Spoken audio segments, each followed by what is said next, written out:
listening to the Loud Talk Podcast, powered by Hustle Killer. You're listening to Loud Talk Podcast, powered by Hustle Killer. It's motherfucking Bernie Mac. You listen to motherfucking Loud Podcast, motherfucker. Yo, what up? Loud Talk Podcast, Episode 6, Season 2. What's good? I have a special guest with me to my left. He really with it. Thank you. What's going on, baby? No, Chilling. How you doing? Thank you for having me. I'm glad to have you here.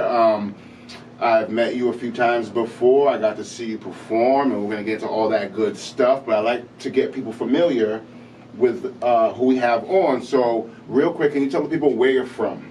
Yeah, so I'm originally from Providence, Rhode Island. Providence. Shout out to Providence. Okay. Yes, sir. And how was that growing up over there? Oh, it was good. Uh-huh. Definitely not the music scene Boston has, though. Right. Definitely not. Yeah. So I came up here for school and kind of stayed ever since. Yeah. So you transitioned from up there to up here.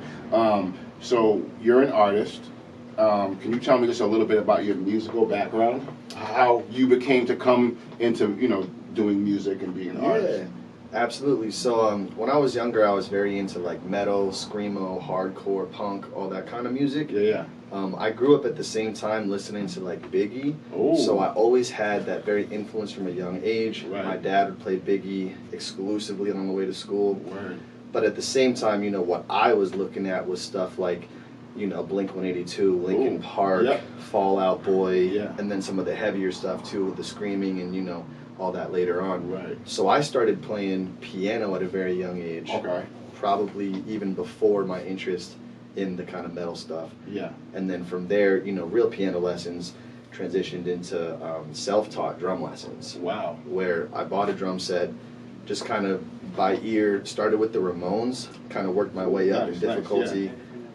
First song I ever learned on drums was Blitzkrieg Bop by the Ramones. Super easy song to learn on drums for anybody. I think Suicide Child, shout out to Suicide Child, he was telling me that you have a drum set, but it's in Rhode Island? I do, it's in Rhode Island, and it's been not touched for like a while, so it may need to get, we gotta go a get lot that. of love. What, he said he'll drive down there. Hey, let's go, because we've been talking about starting a band low key, so that'd be so we fire, might, man. Yeah. Get something going. That's dope. So you piano lessons, and then you played the drum, and did you get into any other instruments?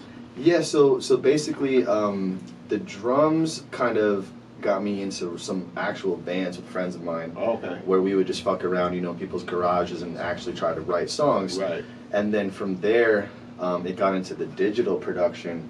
Not to go into like a whole left turn, but I got diagnosed with cancer when I was like 17. Okay. And so what happened basically was I still had the drum set, Yeah. but I couldn't physically really play it. Okay. And so I transitioned myself into the digital end. Right. Because that was something I could do. Yeah. The Make-A-Wish Foundation put a huge opportunity in front of me where, instead of going to meet somebody like Justin Bieber or something silly, bought basically like $20,000 worth of gear from Guitar Center. Wow. Got myself set up with Machine, Logic, I think technically Pro Tools back then, but I never opened it. Yeah. Because it was a little ahead of my game. New. Yeah. But yeah, so then from there, I just kind of took off with the beat making, and I think it's been like almost 10 years producing beats because of that. You have really fire beats, actually, because I was going to mention, I bought a beat off of you, and I'm actually going to finish recording to it tomorrow, but you have some really dope beats. Thank you. Where can I get it? They can get them on Beats, BeatStars. If you go to BeatStars.com and you type in He Really With It, I have over 65 beats for sale, add stuff every week. Right. Or if you ever want something custom made, hit me on Instagram at He Really With It. Yeah, He Really With It. He has some fire beats, and he also has some really dope music, so you definitely have to check that out. So that was, your journey musically. So you also have your own business, CBD line of lemonades, bath salts, rub-ons, and what can you elaborate more about that? Yeah, so kind of tying in with the cancer illness stuff, basically, I needed these products for myself. Okay. And so that at a certain point became unaffordable. Yeah. And the only thing that made sense was to go direct wholesale to the sources. I made friends with people that owned farms, Nice. got direct to the source, started making my own stuff because I realized how much markup I was paying for in the store. Right. And then at that point, the way the universe works, you end up naturally kind of attracting people that also need that. you know, the energy's right. Yep. And then you end up selling it, you know, the It's the whole stores. community. Yeah, Yeah. people respond with my story, so they understand that I'm not gonna make a product that isn't gonna work, Right. whereas somebody else might just be doing it for money. So pretty much you Yeah. wouldn't sell anything that you wouldn't use on yourself. and I use it all myself, exactly. Right, so right. that's a really good way to say it. But yeah, I run a CBD company. Yeah. We sell all hemp cannabinoids, CBD, CBG, CBN, Delta 8, whatever we can sell under the hemp umbrella. And the goal is to constantly just kind of educate myself, educate the patients, and always make products that are just better and better for like pain relief specifically. Yeah. But also, you know, CBD can be anxiety and other things. But we're really focused on pain relief. Okay. Yeah. And so I've seen a few of your pop-ups that you had before, and it was a good turnout. So the cancer situation is what led you into to want to deal with CBD products. Yes, exactly. Okay, cool. Yeah. And if anybody out there needs any CBD products, you're in pain, where can they find that? Or can they contact you at? Yeah, so we have a couple options for that. You can find our products in store at HKHQ at 58 Summer Street in Malden, Massachusetts. You can also go on our Instagram, HRWI Boston, and hit me up personally to place an order. We deliver, we ship, and we have a website launching soon as well. Oh, wow. So you're on the lookout for that, definitely. So I wanted to transition into, well, we'll call it what would we call it? We'll say, what was yesterday, did you say? Yesterday was actually National Coming Out Day. Okay, so National Coming Out Day. Yeah. So if you didn't know, he really with it is part of the LGBT community. He's a gay, Absolutely. He's a gay man, and very respectful man, awesome dude. So you had said that you came out at 15. Now, how old are you now? I'm 27. You're 27. Wow. Yeah. So you are really ahead of the gate. So yeah. You came out at 15. It must have been tough back then. Where did you get like that strength to like come out and tell, you know, your family and your friends that, hey, unless if they didn't already know, hey, you know, I'm gay and this is what it is and this is what, you know what I mean, this is what it's this and it's that. Yeah, so man, I don't know. I mean, something for me, I've always been a real like 100 kind of person. To me, I can't live inauthentically. Yeah. So at a young age, whether that was like, you know, dressing more alternatively, dyed hair, Yeah. you know, facial piercings, that kind of stuff. Yeah. The same thing goes for, you know, just being yourself overall. So as soon as I realized that, I probably realized I was gay when I was 13. Okay. But I came out That's what I was at 15. gonna say. Like, how long did you always know you were gay? Is what I was gonna ask. Not always, but I would say around puberty. Okay. So, you know, people hit puberty at a different age. Yep. For me, I would say 12, 13 was about when I figured that out. Right. I think I watched the show Will and Grace. Well, I Something love that just show. kind of clicked. I love that show. Never messing. Yeah. Related a little too much to Will, so Right. it was kind of funny. I was like, huh. Never seen a show I related so much to. Right. And from there, it was just kind of a no-brainer. My family was majoritively positive and accepting. Okay. Not 100% across the board. My Yeah. father definitely is not. We're still not in touch to this day because of that issue. Really. Which is unfortunate, but it's his That loss. is very unfortunate. And especially in if this you day see and age, this, you know. Dad, come on, man. We're in a new world. You know, let's move on from that. He But, actually lives in Massachusetts, so well, you never know. Yeah. You know. It's always time for things to change. But yeah. So most of your family was pretty accepting, but you had. Yeah. What about your friends? Did you ever have any like friends that were like, oh man? Oh yeah, I had plenty of friends leave, man. That was a very transitional time in my life. I Yeah. actually switched high schools because of coming out. Mm. I went to a very like white suburban high school at first, Okay. and I was already the kid with the blue hair, the face piercings, Yep. the chain pants, the spike bracelets. Yeah. And so people already used words like faggot and gay, but Uh-huh. they weren't necessarily actually in the know. And so then at a certain point, I said, fuck it, if you're already going to say these words to me, I might as well be authentic. Yeah, and tell you, you know, what's up. Yeah. And it got me into a lot of fist fights. I got suspended a bunch, Oh man. like borderline expelled. Yeah. And I switched schools to a much more progressive, arts-oriented school with total opposite racial demographics, Nice. way more gay people, Yeah. trans people. Yep. It was fucking night and day. Yeah. So it was a big deal for me to switch.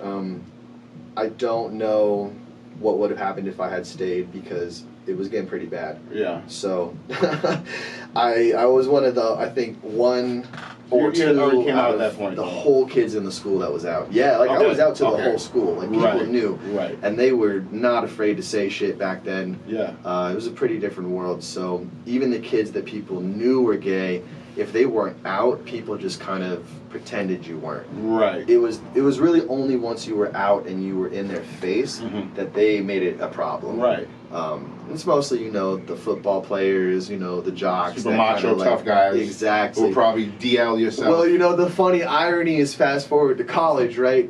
And I saw 3 or 4 of those same people on Grindr going to Wentworth right next to me at Mass Art. Wow. And that shit was just so funny, man, just to see that full circle. Yeah, they're probably because dealing with their own identity back you then. gotta feel bad for them, honestly. Yeah. You got to. Oh, fuck that, man. But, you know, it is what it is. You end up having, I think, a lot realer friends. Okay. Whoever sticks around at that point authentically knows you. So Yeah.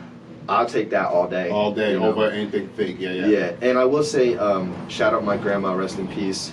But she was so funny because I must have been 12 or 13 years old, and she turns to me and she sits in the car and she's like, Nick, are you sure you like girls? Are you sure you aren't gay? And so I think she was probably the first one that saw it come in. Right. And she's a G. She used to actually throw like LGBT like drag bingo at her bookstore in the 90s Really? in Providence. Like she was very involved She sounds with like a like revolutionary. the community.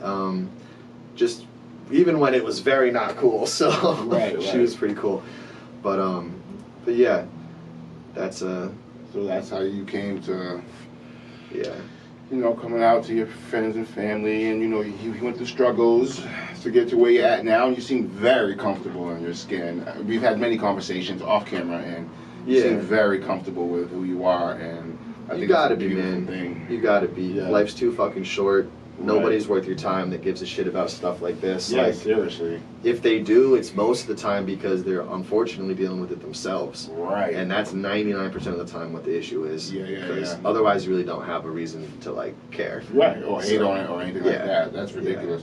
I want to talk about LGBTQ and like the music community, and, like the world, how it's going now. Yeah, Because especially with Lil Nas X. oh yeah, so I was gonna start off with saying Lil Nas X, who has been groundbreaking when it comes to getting his foot in the door in the industry, being openly gay, especially being a rapper. You know what I mean? So how do you feel about like Lil Nas X and stuff like that? Is it well placed? Are you like, yes, it deserves its place, or do you think maybe some of his antics and things are a little overboard? I think it's a bit of both. I think when he first came on the scene, I was absolutely thrilled. Yeah. Because being a black man Yes. is another factor Completely. that's in a way I think harder Yeah. than if he was a white man doing this. So I think he's opening a lot of doors for people no matter what he's doing. Facts. And so seeing him with that first song, Old Town Road, I was a big fan. Right. I think it opened a lot of doors for any type of LGBT musician, but Yep. especially rappers. I think a lot of people accepted that. However, more recently, in some of his marketing promotional endeavors with the fake pregnancy, Yep.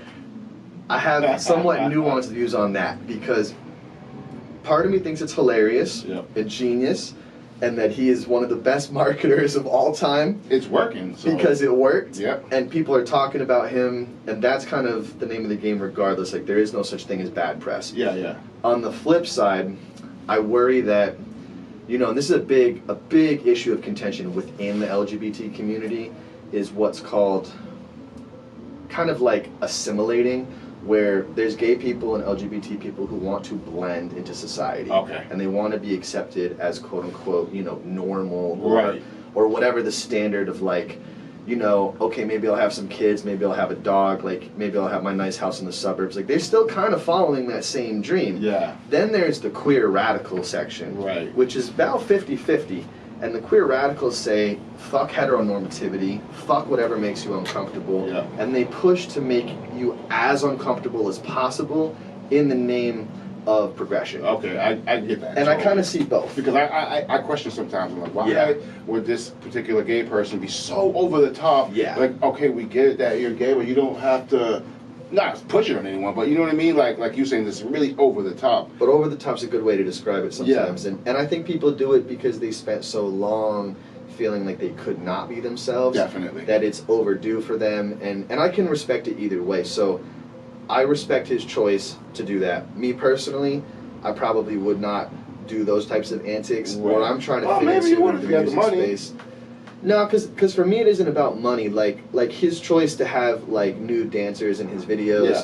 I think is basically taking what already exists in heteronormative rap, which is like a ton of like female nudity and objectification, Right. and just doing the exact same thing with men, and that's really actually not that groundbreaking. Yeah. Like that's kind of derivative to me in a way. It is. Personally, where like again, no disrespect to Lil Nas X, but you won't see me doing that even with the label budget because I would rather paint a picture that kind of shows people more of the love end of things, more of the like the not less sexual. Yeah, it's yeah. less sexual. Yeah, less sexual. Okay. Yeah. And there's nothing wrong with sex. I just think that overall our society is way Super too based focused on on sex. objectifying people. Definitely. And like music videos, you know, don't all have to be, you know, Pornhub, Right. basically. And there are literally rappers that have dropped videos, and I'm a fan of some of them. I mean, ironically, but even I think Black Bear dropped a music video fucking on Pornhub Oh, because it had really? so many naked women in it, you couldn't drop it anywhere else. Wow. And it's like, you know, these people can do whatever, but you won't see me doing it. Yeah. Um, you know what I was thinking about Madonna, because you Yeah. talk about the male dancers with Lil Nas. Yeah. Madonna was like the first one to like have like dudes in the background kissing each other and like Really? like you know, and like That's crazy. in leather and like really like she was the the dominant one and like yeah, so it's not new like you said, it's been done before. But like I think for me, like the first person that I heard to come out in like the hip hop community, I think was Frank Ocean. yeah, yeah. Do you rock with Frank Ocean at all? I do. I will say the community does not look at what he did as brave. Yeah. Nobody that I know looks at that as brave Yeah. because the way that he came out and the tactics that like him and Tyler the Creator had used are not like respectable to a lot of people in the way that Lil Nas X is, because even putting aside the antics and putting aside the music, if you don't like it sonically, Yeah. Lil Nas X was very direct and very unapologetic, and I think even people that hate gay people can almost respect that because there's no is he, isn't he, Right. and that's where gay people do themselves a disservice, because the thing with Frank Ocean was like the rumor first was that he was bisexual, Mhm. and then he like wouldn't publicly confirm or deny, Right. and I don't think that helps anybody. The whole point is to be visible, the whole point is to be out, and take your time. Like, you know, if you need the time as a celebrity, if you're in danger, like there are very valid reasons to not come out.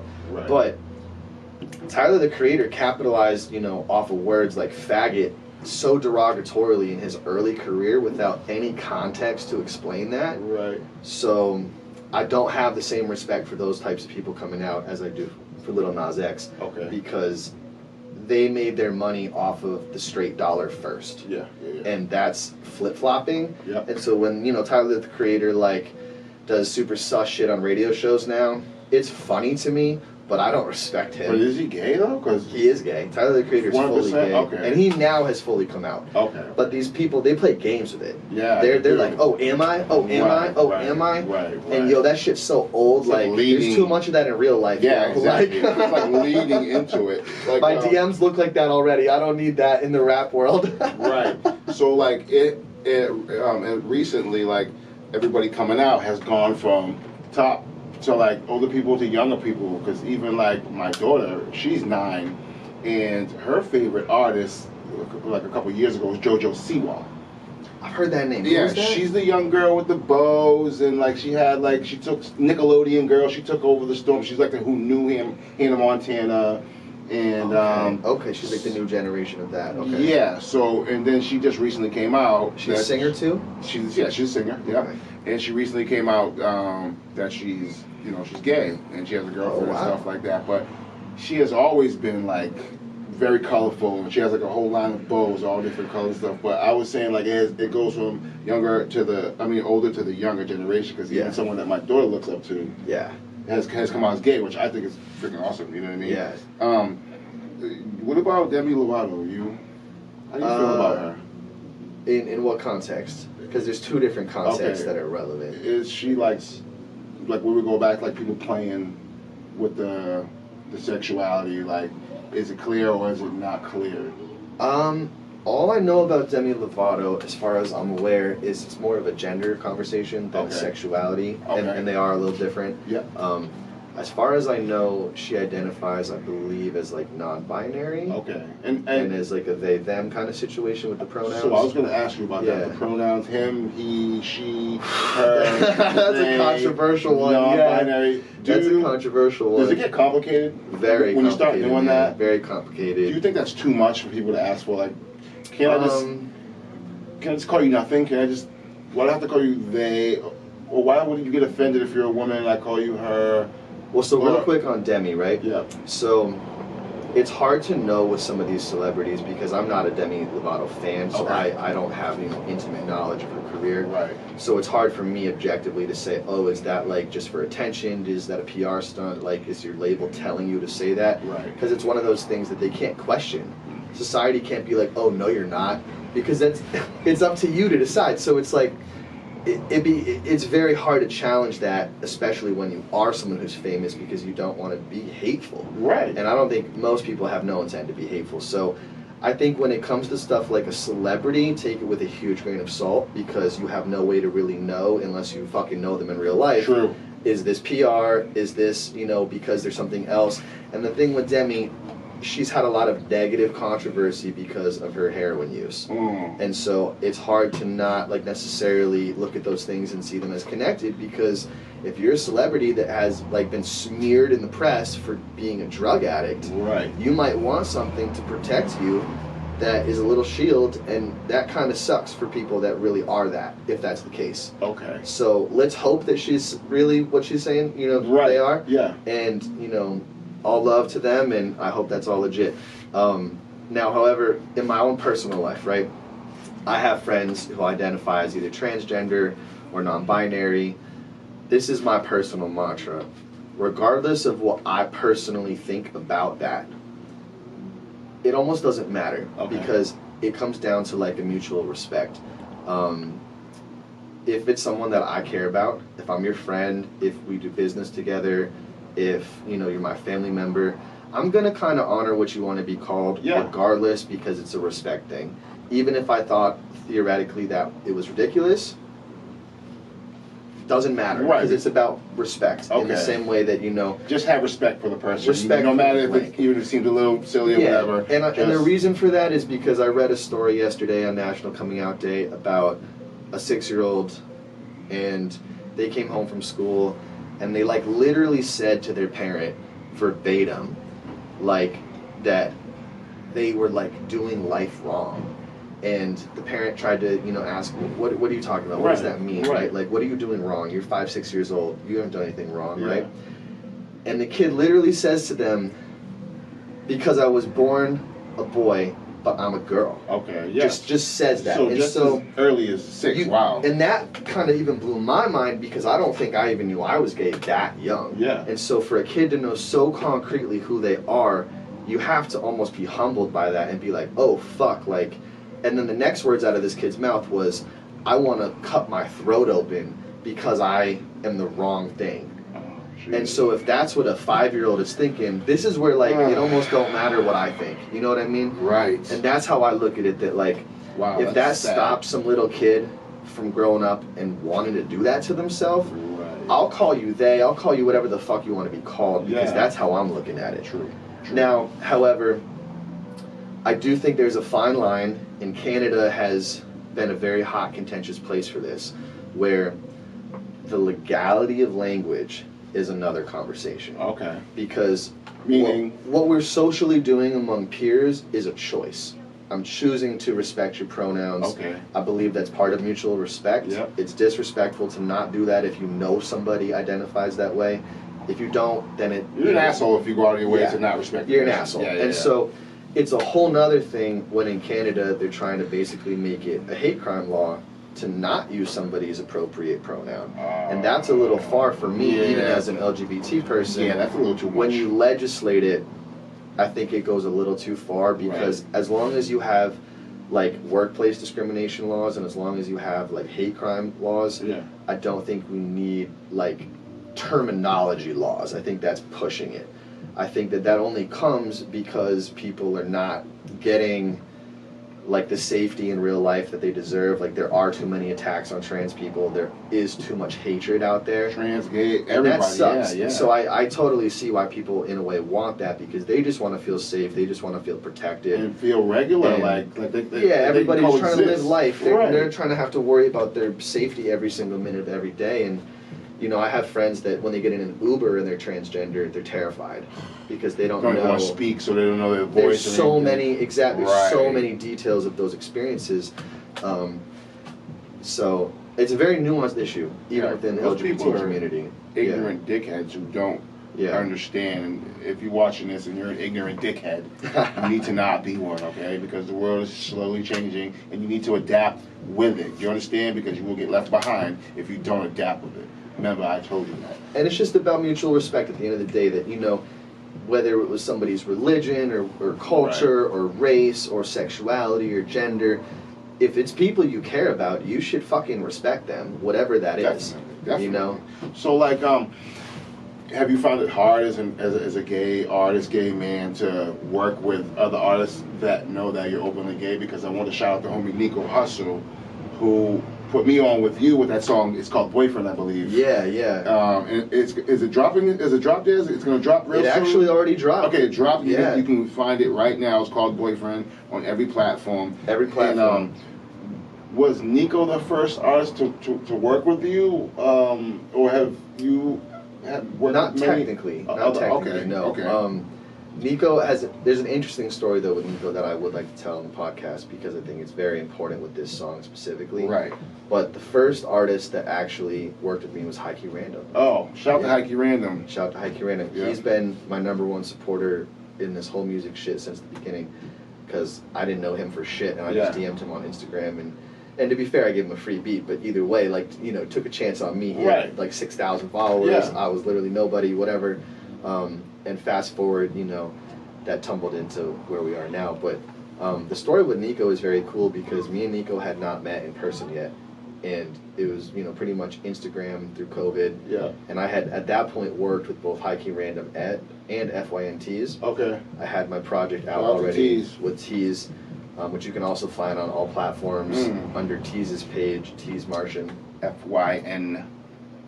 Yeah. And the story with Boyfriend was so interesting because I was very nervous to post the snippet of it, even just the home demo, on my Instagram, because it is quite gay, and it is. It's a good song. I mean, I appreciate it, but it's literally the story of, and it's a true story of, like, a closeted straight guy that has a girlfriend that's in love with a gay guy and won't admit it.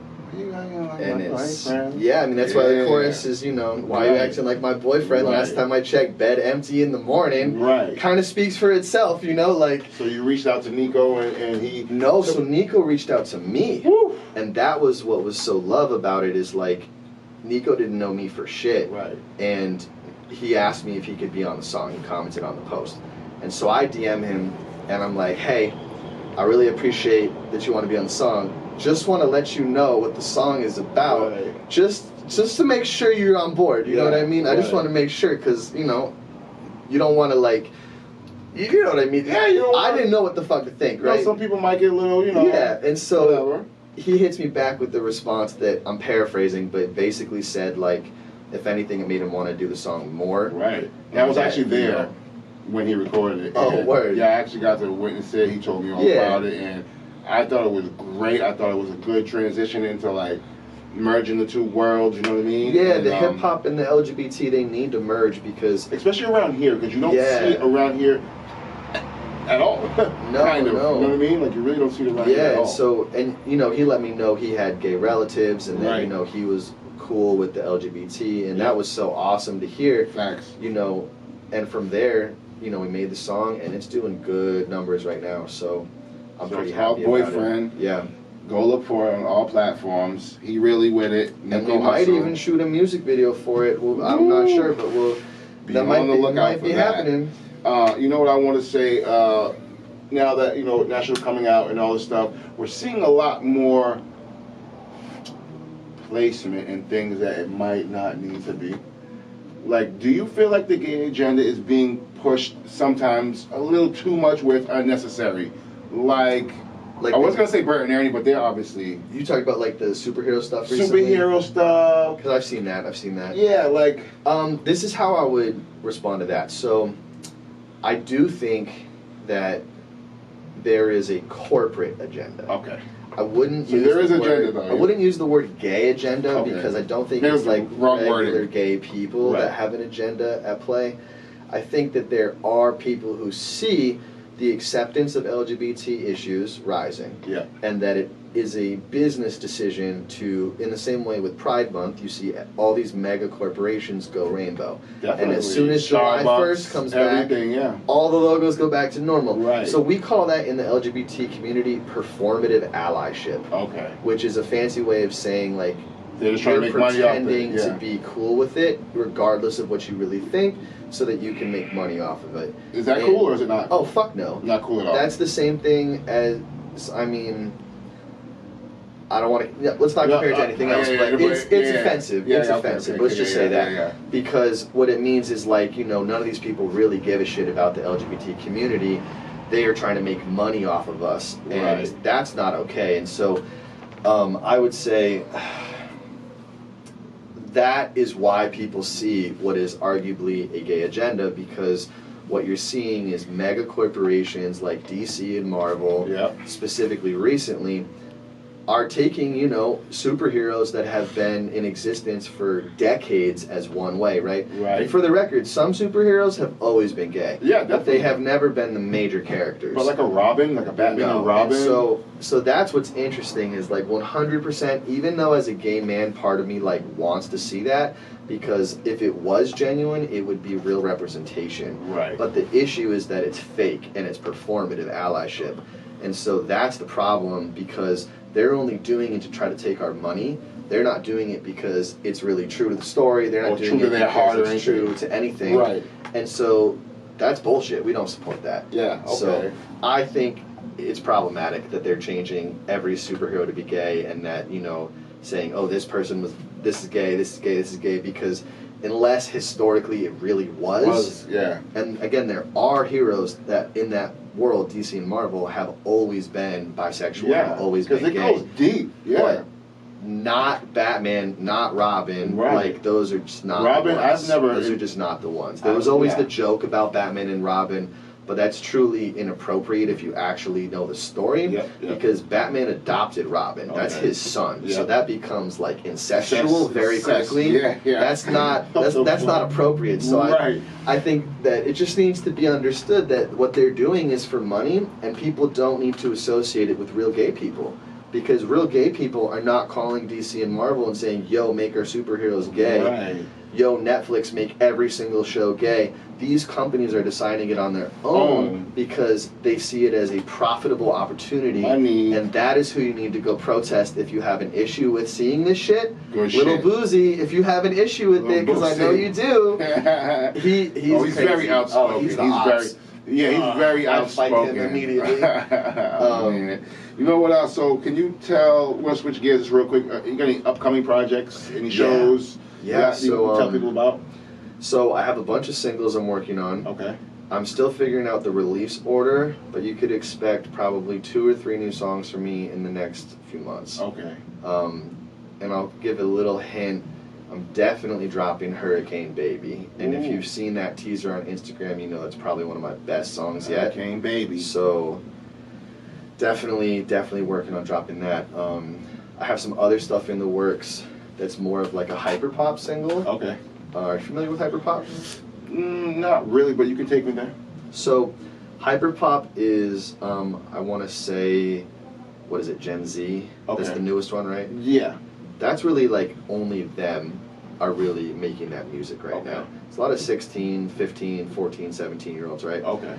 But artists like Breakhands, I don't know how to properly say these, but like Glaive, Wubs, who else? Zach Greer. These people kind of have taken like trap and EDM and pop and like put them all in a blender together. Okay. So if you're familiar at all with like 100 Gex, I'm not, but that's I'm a pretty little sure bit our in friend that realm. Kyle Goldstein is more into that. I think he knows some of Yeah, that because music. he had mentioned Wubs before to me, so Word. that is very familiar to me. A little more distorted, and so the song you'll hear from me will kind of almost be reminiscent of like the group 303 from like 2008, except with the 2021 twist. So it's a little more dancey, but still almost a rap song. Still almost has trap elements. So doing a lot of genre bending. Are you gonna be any upcoming performances? Are you performing at the birthday bash? Currently, no. No. No. Were you at the Manchester show? I was not. I was doing Intel for another project. I'm pretty sure. I like that. Intel. I'm pretty sure I seen your first performance though. Yeah. Was that so at Sammy's Patio, the first one? My first show was at Sammy's Patio. First show ever. The second show was at the Jungle in Somerville. I seen actually that too. And then the most recent show was at the first Oktoberfest. In Medford. Right. Yeah. And I think currently I don't have any shows upcoming, but I'm trying to change that. So stay tuned for shows in November, December, January. Definitely trying to make that happen. So I'm gonna exit out of our interview, but I really want you to speak to the camera right now. I really would like you to give your advice to someone who may be out there struggling with their identity, who maybe not know how to properly come out to their friends or their family or comfortably come out. What would be your advice to them, because you've been through it before? Oof, that's a good one. A few things. I would just have to say, you're not alone, number one. Just know that there is a world, there is a community. I think for a lot of people, even that young kid that I was mentioning realized they were transgender. Yep. As soon as they knew there was a word for it, Yep. as soon as they knew there was a community, Yep. They felt a lot better. Yeah. And so I think the isolation feeling is a huge issue, and just know you're not alone. Okay. From there, I would say it really depends, because if you're a minor and you're financially dependent on your parents and it's not a safe place to come out, don't come out. Okay. You got to be safe financially as well. Right. But it all depends, if you're being abused, et cetera, et cetera. There's levels to this stuff. So it depends how safe your situation is. Yeah. If you can safely come out, do it. Start with your close friends, above your family most likely. That in our generation is going to go better. Family may be older, they may have cultural, religious issues, like it becomes more complex. Yep. So, all of those are factors. Okay. If you have a super religious, homophobic family, don't come out until you're able to financially support yourself, because unfortunately, there are a lot of runaway teens that are LGBT, and there's whole centers for them so that they can try to not be on the streets, and it's really unfortunate. Like other things too. It leads to things like prostitution and drug use and stuff. Yeah. Homelessness and just issues no kid should have to worry about as a teenager. So, I would just say, most importantly, know you're not alone. Use resources. I hope this still exists, but when I was still figuring out my sexuality, there was a website called emptyclosets.com. Emptyclosets.com. And that was basically a forum for advice on coming out. All types of levels, LGBT issues.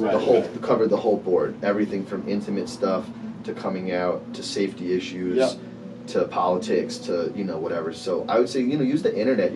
The internet is a very resourceful place with a lot of this stuff. And another good way to not feel alone. Okay. Just even if you can build a community online, do it. So if you're out there and you heard that, please reach out to someone. We're going to wrap up this episode 6, season 2, Loud Talk Podcast. He really with it. The homie, he really with it. Thank you so much for having me. Not a problem. And remember, every episode is powered by Hustle Killer and Goat House Studio. And if you want to check the website, www.hustlekiller.com. Go check out, get some merch, shop around, and check the Instagram page, hustlekiller.com, Hustlekiller HQ, Loud Talk Podcast Instagram page. And we're going to wrap up. We out of here, baby. Kiki.